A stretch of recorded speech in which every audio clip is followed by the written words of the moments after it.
make everybody think they had air conditioning in their car. That's if you had a car. What if you didn't have a car? That's right. You could roll it down on a bicycle. Well, we didn't have air conditioning at home, and we did not have air conditioning at school, and we did not have air conditioned school buses. That's true. And I survived. We all survived.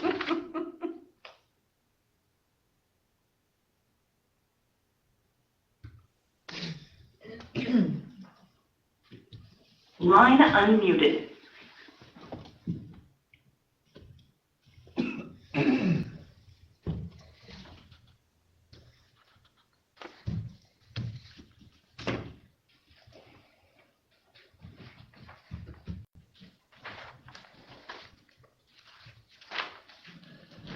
Ready to get started? If everyone will stand, Commissioner Dents, lead us in prayer, followed by the pledge. Most holy and everlasting Father, we come again now just thanking you for life, health, and strength. We come blessing your name because your name worthy to be blessed. We come asking right now, Father, that you forgive us for our sins as we forgive those who trespass against us. And we thank you. Father, as we go through this meeting, we ask right now that be not personal business, but what's best for the citizens of this county, this state, and this country. Father, then we're going to ask you to help us now. What only you can do and you will do. Thank you for what you're going to do in advance. These blessings and all other blessings we ask in Jesus' name. Amen. To the flag of the United States of America and to the republic for which it stands, one nation, under God, indivisible, with liberty and justice for all. Welcome everyone to this meeting, Monday, November 3rd, 2025 at 6 p.m. We have a conference line set up. Number there is 1917-900-1022. Access code 32347 pound. This is not a toll-free number, and you may be subject to long-distance charges according to your long-distance plan. When the chairperson opens the meeting for public comment, please follow the below instructions. If you wish to speak, please dial *5. The moderator will unmute your line when it's your turn to speak and notify you by announcing the last 4 digits of your telephone number. Please announce your name and address. You will be allowed to speak for 3 minutes. Any person wishing to address the board regarding an agenda item will be given 3 minutes for comment. Commenter may only speak 1 time for each agenda item. That said, before we move on to item 3, we do need to, our county administrator, we need to table item 16. So if we can table that item, we will obtain approval of the agenda based on the amended agenda. Motion to approve. A motion by Commissioner Fegel, we have a second. Second. Second by Commissioner Moody, all in favor? Aye. All right, we on our consent items. Everyone have a chance to look over your consent items. Any questions, any discussion? Entertain a motion to approve. Motion approved. Motion by Commissioner Moody, second by Commissioner Dents, all in favor? Aye. Constitutional officers of the governmental units, item 11. The board to consider execution of the amended certificate of non-actuarial 2025 assessment to the 2025 assessment roll for solid waste as agendaed by Mark Wiggins, tax collector. So this is just to amend the solid waste assessment roll for 2025. There were 6 parcels removed. So the new revenue is, well, it reduced by $1,780. Good. Any questions from the board? No questions, we'll obtain a motion to approve. I move. Motion by Commissioner Dent, we have a second. Second. Second by Commissioner Moody, all in favor? Aye. Item 12, the board to review and approve list of escheated property to be sold. Bert, do you want to go ahead? Yeah. So what this is a property that has escheated to the county. So the county now owns these properties. And on your list, I don't know if you have a color coded list or y'all's black and white. Barely can see it. Okay, so properties 1, 2, 3, 4, 6, 7, 8, and 9 were offered for sale back in 2019, and we didn't, as well as some other properties. We did not receive bids on these 8 pieces of property, but we did receive some bids and sold some other properties. But since then, we've had some people inquiring about a couple of these when they're gonna come up for sale again.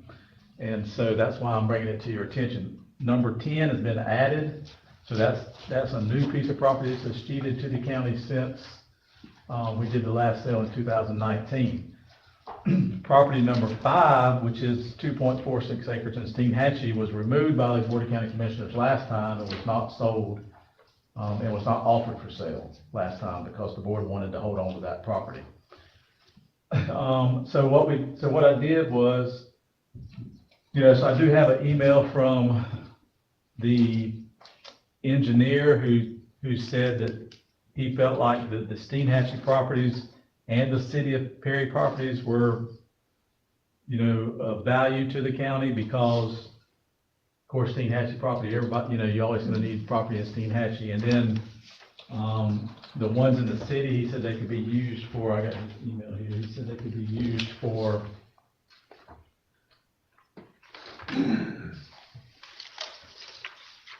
he said the city of Perry properties are mostly narrow but have possible bargaining benefits. So that was his comments on those. And then the 2 properties north of Alton Wentworth Road, which is numbers 9 and 10, which is off of 221. When you go across the railroad tracks to Shady Grove, they're back there, on the right back there. That those didn't have any value and could possibly be sold. So I just wanted to see what the pleasure of the board was. And, we had some citizens that were waiting to hear your response to know if they were gonna be able to bid on some of the properties or not, so. Which parcels was he saying to retain, if I could ask? So the ones he was saying to retain were the 2 Steenhatchee ones, which is number 5 and number 8. And then the ones that are in the city, which is all the rest of them except for 9 and 10. What was the acreage on 9 and 10? So there are lots, there are 2 lots there. I don't remember what the acreage is, but they're not, I don't think it's a whole acre. There are 2 lots there. They're fairly small lots. We're talking about bargaining even on the city lots. What kind of bargaining are we talking about? Yeah, I'm not sure either. Well, Mr. Chairperson, if I may, I don't disagree with the engineer, but typically, we do have maintenance responsibilities when we own properties, and occasionally we will have code enforcement complaints, and we have to clean up lots or mow, and it is a little bit of a challenge for us to keep up with the city properties if they could be utilized for another purpose, if they could be built upon or combined with another lot in the subdivision. It may potentially have more value to add them to the tax roll. Number 5, you saying? Yeah, number 5 was removed last time and probably needs to be removed again. 2.46 acres? I think it's mostly marshland right across from the Sunset Place condominiums there. So I think it's mostly marshland, but it may have some value to the county in the future, but maybe they'll put something there or use it for something, so. Or potentially, I don't know if we could utilize that for any type of mitigation credits. I think that was mentioned last time, wasn't it? Yeah. Which may be what he was referring to in the city lots, but, Or potential swaps, if Right. there's some need to work with the city. I just don't know how desirable the city lots are as far as to the citizens. If it's environmental sensitive, we could swap it for something later on with the state if we needed to add something at a boat ramp or something like that. Yeah, I think that's Right, what for the reason that was mitigation. before, yeah. And the same thing with the other, even though it was, offered for sale before, the other one in Steenhatchee subdivision, could possibly do the same thing. So you're saying the only two to consider to allow to go back would be 9 and 10? I'm just saying that's what the, Well, that's that's what the county That's the engineer. engineer suggested. The number 3 is landlocked, so it doesn't even have access to it without going across somebody else's land. Number 2 is one of the ones that some citizens are interested in purchasing. Yeah. Gary, do you, Like that, where is that? That's behind your house. Oh, that's like behind mine? Oh. so Mr. Clerk, wasn't there at least 1 or 2 of these parcels that people wanted to perhaps buy to enlarge, to either build upon or to enlarge their own parcel so they could build? Yeah, I can't remember which one. Yeah, I don't remember either, but, you know, I know number 2 was one of the ones they were interested in, and it is a buildable lot. Number 4, I had information that said it's not buildable, but I don't know why, because it's the same as every size as all the rest of the lots on that road, so. But, I mean, there are at least one I know that you probably get a bid on, number 2. You get some bids on that. I guess, but maybe an adjoining landowner, maybe? I think it's just, I don't know. I know It there could is. be- I mean, if it's landlocked, I'm just saying. Not that one, number 2 is not landlocked, number 3 is landlocked. Okay. So number 2, it may be next to their house, and I think they buy properties and invest and build and things like that, so that, you know, they could just be buying it to build something, or they could be next to their house, I ain't really sure, but. Any suggestions on board for these, properties that's listed here? I think if there's potential for negotiating swapping with the city, of course, that's always a good thing, or if you can use it for mitigation credits or environmentally sensitive areas, so. I'd be in support of the recommendation of retaining 1 through 8, I believe it was, and to allow 9 and 10 to be moved by. Are there any restrictions on 9 and 10 that we know of? I don't know. Well, what about number 5? Do you want to retain number 5? Yeah, I mean, I think that was the suggestion, was 1 through 8, unless I misunderstood something, as far as retaining that for potential future use. It was the Steenhatchee properties and the City of Perry properties. Right, all of them. So, and which one did you say someone was interested in, Gary, number 2? Yeah, number 2, which is in the City of Perry. The ones in Shady Grove, I don't know about those. I don't even know if the road's going to those. I didn't see any roads on the map, but there's a bunch of lots there, probably 8 or 9 or 10 different lots there, and they're not next to each other, but they're pretty close to each other. So, I don't know if there's anything else on the other lots or what, but I just don't know about those 2. So, if someone was to buy it, they would have to do their own. Let me ask you this, if somebody got some land landlocked behind your house, how did that happen? So the way these happened is that someone owned these pieces of properties and they didn't pay the taxes. And so a tax deed sale occurred, but nobody purchased the property. And when that happens, the statutes say that it goes on what's called a list of lands available for sale for 3 years, and anybody can buy it within those 3 years. And if they don't, then it's called escheats to the county, and the county gets an escheatment deed, and then it belongs to the county. So that's how all these properties came to belong to the county.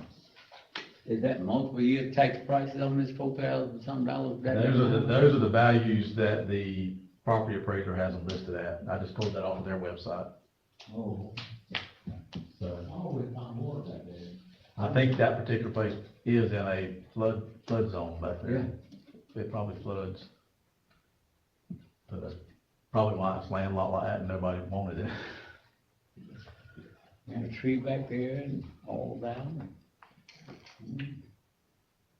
I go to the city, I reckon I complain about wanting to get it cleaned up, there might be snakes in there.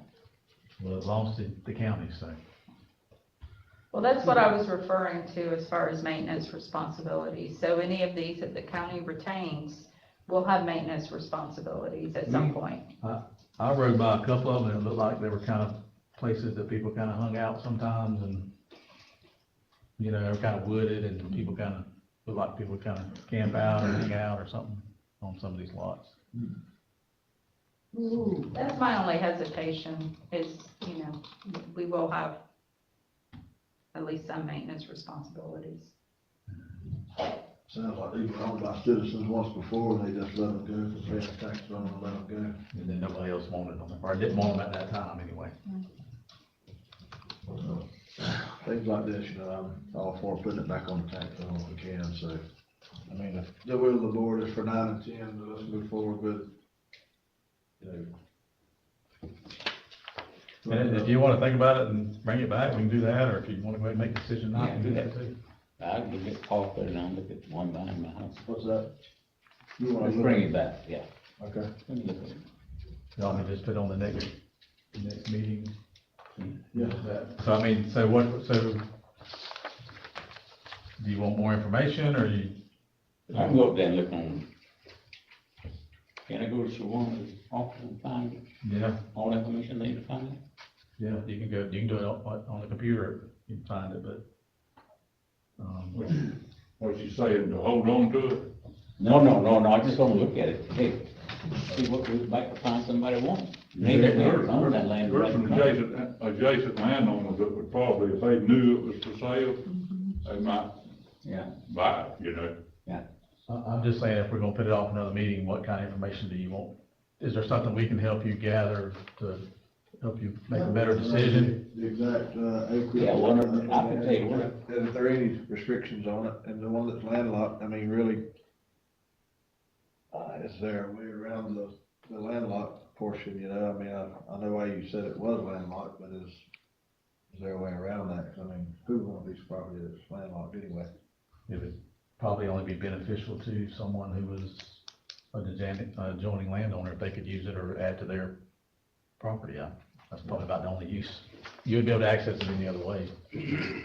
So Gary, if these properties go for sale, do we always make the starting bid what is owed in taxes or the actual property I think appraiser's that would be up to the value? board. I don't think they put anything on it last time.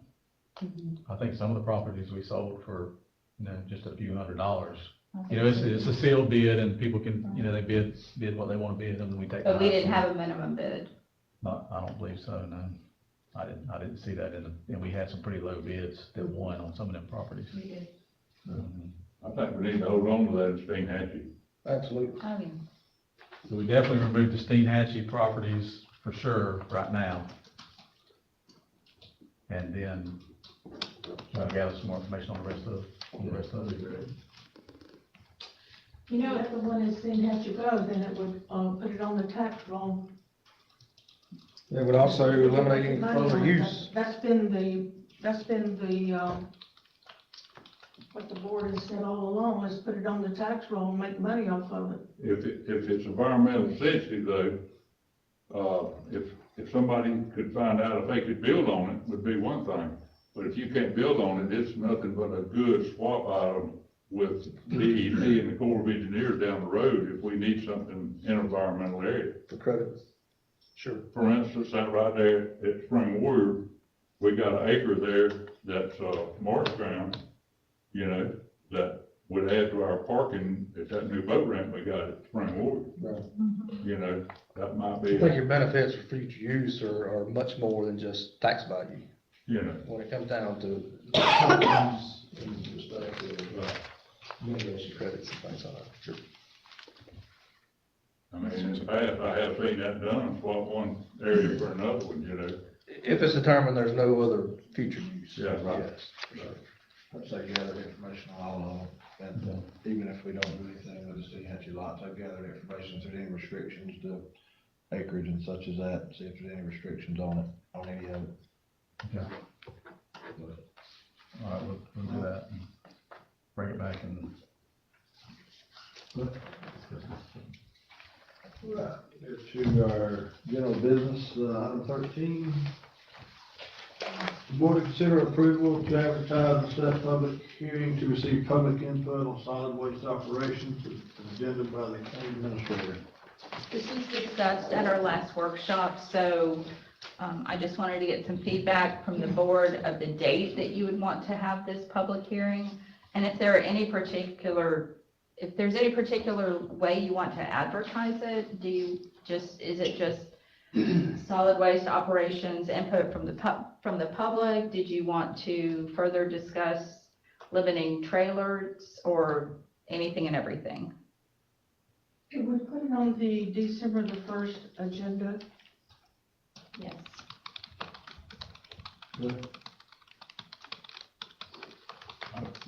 I'd love for it to be after the first agenda, because first of November, I'm gonna be gone. Commissioner Figueroa mentioned the first meeting in December. December, You good with that? and I'd be fine with December, I thought it said November, excuse me. Want to make a motion to I approve that? mean, sometime in November would be too much. Yes, I'll make a motion. Motion by Commissioner Figueroa to bring that to our first meeting in December with a second by Commissioner Dents. All in favor? Just I to guess you need direction on how. Do you just want to receive input regarding solid waste operations in general? Is that the way you want it advertised? Yeah. Just to discuss solid waste operations or operations of roll-off sites or? I would make it specific so that, Right. People know what it's about.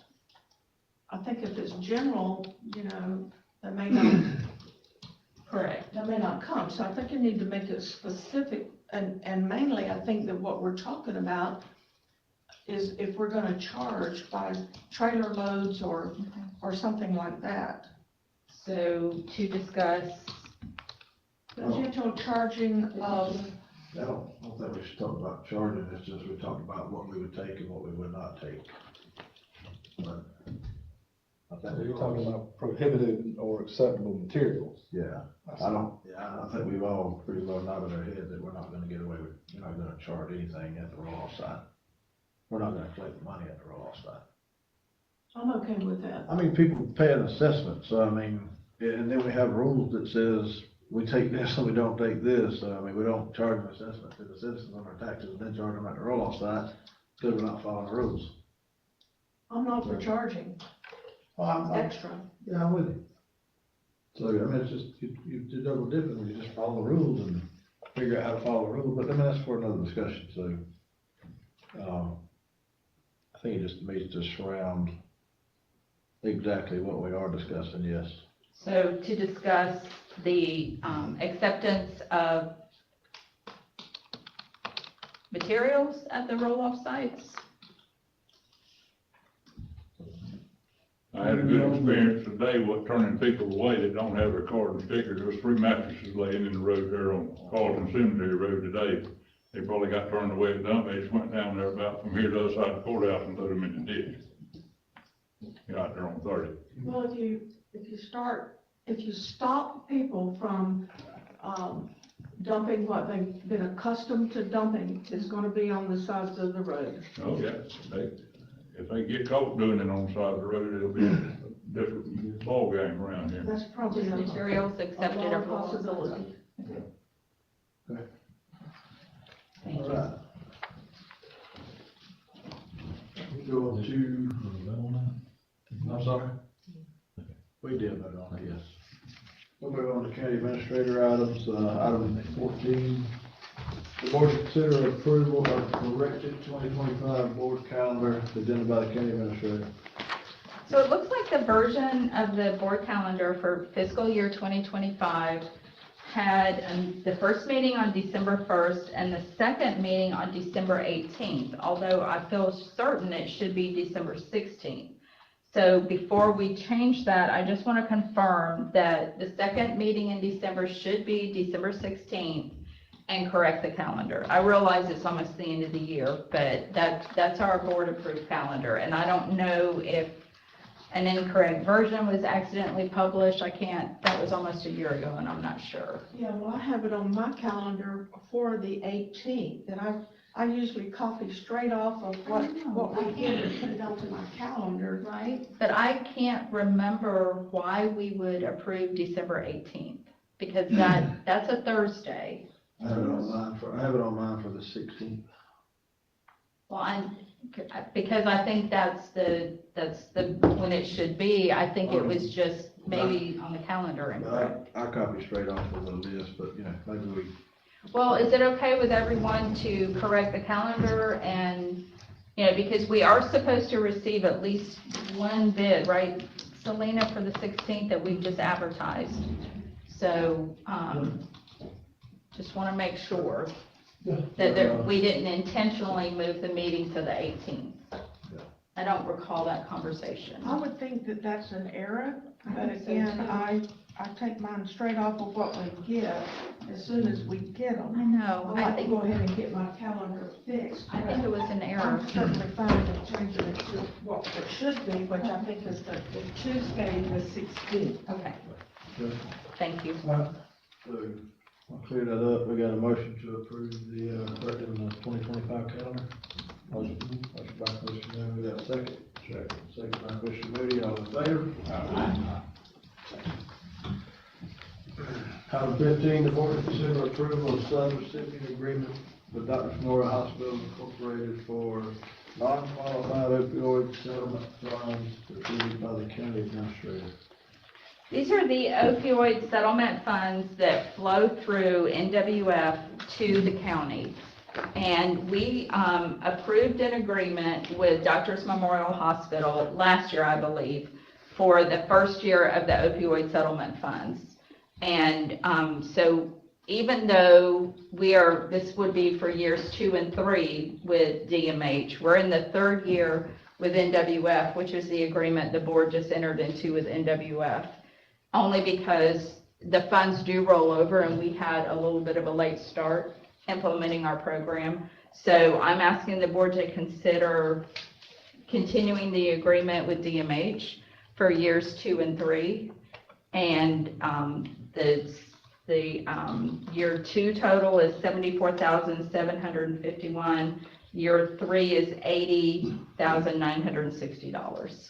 Okay, could we get a summary of how it's been spent, how it has been spent?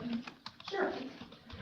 So, did I hand you the plan? So in your packet was, or maybe it wasn't in your packet. So there is an implementation plan that we just received back from NWF. So for the 25-26 amount, $5,000 goes to Appalachia Center for medication-assisted treatment. $30,000 goes to DMH for, it's called expansion of worm handoff for programs and recovery services. So they actually, you have at least one. It pays for part of 3 case managers to help assist when people are seen in the hospital that have opioid abuse or misuse, or that we follow up and make sure they get to Disc Village or Appalachia, whatever the appropriate provider is. So it's paying for the time of the case managers and the ER nurse manager. So let me make a correction. The $5,000 core strategy is actually for education and awareness training to healthcare providers, EMTs, law enforcement, and other first responders. Appalachia Center provides that.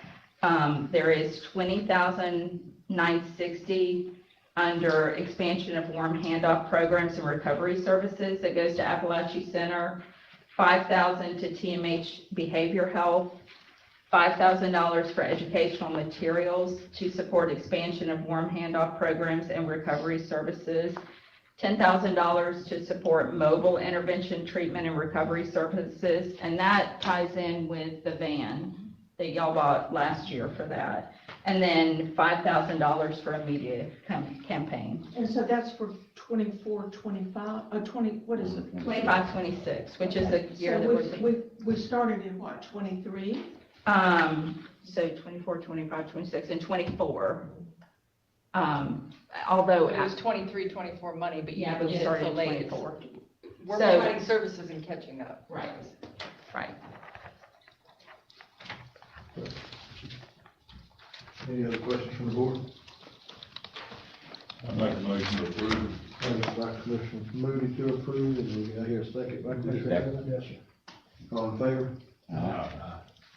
All right, now we tabled item 16, so we'll move on to item 17, county administrator to discuss information around. I would like to update the board that there was a meeting with NWF last week to discuss other potential funding. Well, it's not potential, other funding that will come to Taylor County. It will not flow through Taylor County, but Taylor County must approve the plan, and it's substantial, and it's for opioid recovery, medication-assisted treatment, and the first year is $700,000. So the folks who provide, the service providers in the area are meeting with NWF to come up with a plan that will be brought before the board. So again, the money would go directly to the providers, but Taylor County has to approve which providers receive the funding. So the providers are all working on a plan, and when do you think? Maybe I have a meeting December? with this village on December 9th, so probably by the mid-December. Basically, you develop something called a core network, so there's no wrong door. Anybody can enter into a system and get help, and we all are referring and servicing in the wrong way. So it ensures that no matter how people seek help, they're going to get the help that they need. And is this inpatient treatment that? It can be through Appalachia. It depends what kind of services that patient needs. And so it could be inpatient, it could be outpatient therapy, it could be a variety of services. So there would be an assessment with the person and figure out what they need and then tie them into the system, basically. But I thought, I mean, that meeting we had was the most collaborative effort and really good meeting. It's going to be some good opportunities. I think to get all the providers in the same room and discuss what's available to whom and when, and ensure that there's 24-hour, 7 days a week services available, that there are options available to people, and, you know, EMS was in the room, just to try to tie up all the loose ends, just so we can ensure that our people have all the resources that they need to help them, you know, get through this crisis. Yeah, I would like to see more inpatient opportunities, because from what little bit I know, outpatient treatment doesn't always do a whole lot. And I understand that even inpatient doesn't sometimes, but I do know of people that have gone to certain facilities for a longer period of time, and it's worked with some of them. So we'll bring that back to the board. Also, just under informational items, we are planning to hold an auction on Friday of all of the docks that were damaged after Helene that we've gathered up, and they've now been replaced. We will run an ad in the paper starting Wednesday. We will release it on social media. We'll have folks at Public Works. Actually, that started today for anyone who wants to look at these docks. We'll do a live auction instead of a sealed bid. The sealed bid process, while it was effective, we think it will be a better system to have someone auction them on site. All the docks and components will be labeled, and folks will have until the 17th to pay. And we will This collect. Friday? Yes, ma'am. And so if someone is interested, who do they talk to? Where do they call? What's the number? So They can call Public Works, and we'll make sure we put that in the ad. They call, because we'll have someone there to take, or they can just go to Public Works. They just have to check in at the office, and we will have people there to show them the docks. They're already numbered, so if there's a particular dock they want, they can make a note of it, and then Friday morning we'll start the auction. All we're going to auction on Friday is the docks, because we're still trying to gather titles and everything that we need for our equipment and vehicles, but we'd like to go ahead and get the docks out. Then people who want them have time to do whatever repairs they need to do, and, you know, get them in the water by the time, you know, the weather warms up again. And it would clear out a lot of space on the yard as well. And are the docks here at our complex? In Public Works, yes, Side of the road right there on 27? right next to the jail, yes. How many items on their agenda? I think, 56, Right. I think, Oh, they're just in single sections? yeah. I see. Do any of them have any kind of identifying information on them? Have y'all checked for that? Not that I know of. I mean, there are dogs. We know they're ours. Oh, They're, okay. yeah, they're Okay. not salvage. I'm sorry. Okay. No, these were the dogs that were owned by the board, and we replaced all of them. Also, 9 o'clock this Friday. 9:30. But people can start viewing them tomorrow. Okay. 8 to 4, right? Yes. Yes, Right. that's what I said. 8 to 4, yes. You mean 8 to 4, sale 9:30 Friday? Yes.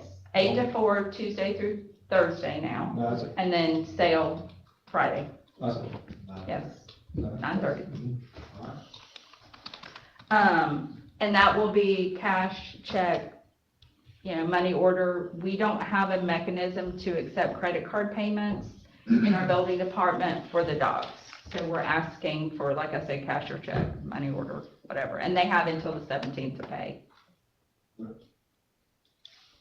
And we will help them load the dogs if they need help. Okay.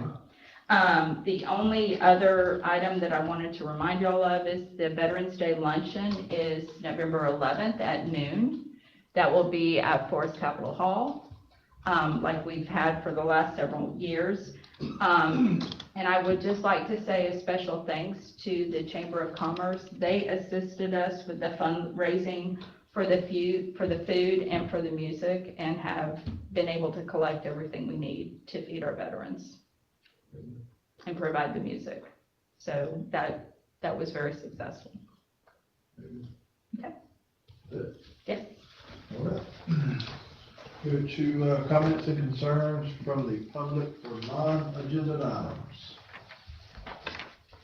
Non-agenda items. You all right? All right. We're going to board informational items. Commissioner Fegel? Mr. Dip? The Temple Creek, where's the Temple Creek?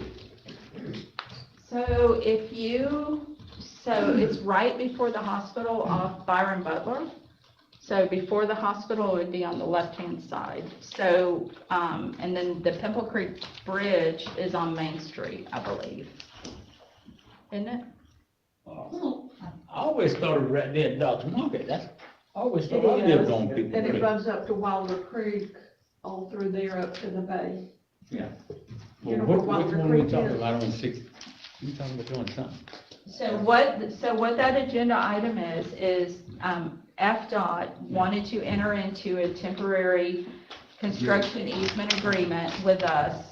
But they want to utilize the access road that they want to create when the time comes. Yeah. A detour where people would come in at the entrance to the hospital, and then the two options are to go to the right or to the left. So originally, when DMH met with FDOT, which was probably 18 months ago, they had a particular way that they wanted traffic to flow. And it's not a large amount of traffic. They did a traffic count. But since then, there has been some additional discussion, and we know that roof will be replaced. And so DMH wanted just to talk to FDOT about it one more time before anything was final and set in stone. Because once we set it in stone, that's the access road they'll have to use. Okay. So they just wanted to have a little bit more discussion. So I advised FDOT and DMH that I would be happy to facilitate any kind of call. Just make sure everyone's on the same page before we bring it back to the board. Another one was the road out there, go to, what's that family name, run the feed house? His district. Who run the feed house down there on the left? Turner's. Which one? Turner's. used to Yeah, be the there. Turner Road. Right. Where are we at on that? I know it's dry right now, I know. It is, but, so We submitted an application for commerce funding for the construction costs and also potentially right-of-way acquisition for Turner Road. I haven't heard anything back from Commerce on those grant awards yet, but we are waiting The disaster relief, yes, correct. CDBGDR. Yes, no. And we're also awaiting survey and design documentation. That's not quite finished, So we're yes. continuing the process, Commissioner. Good. All right. Yep. That's it. Commissioner Newman, No, sir. Mr. Moody, I'm fine. all right, there's nothing else, we'll entertain a motion to adjourn. Motion by Commissioner Dent, you have a second? Thank you. Second by Mr. Moody, all in favor? All right. Meeting adjourned.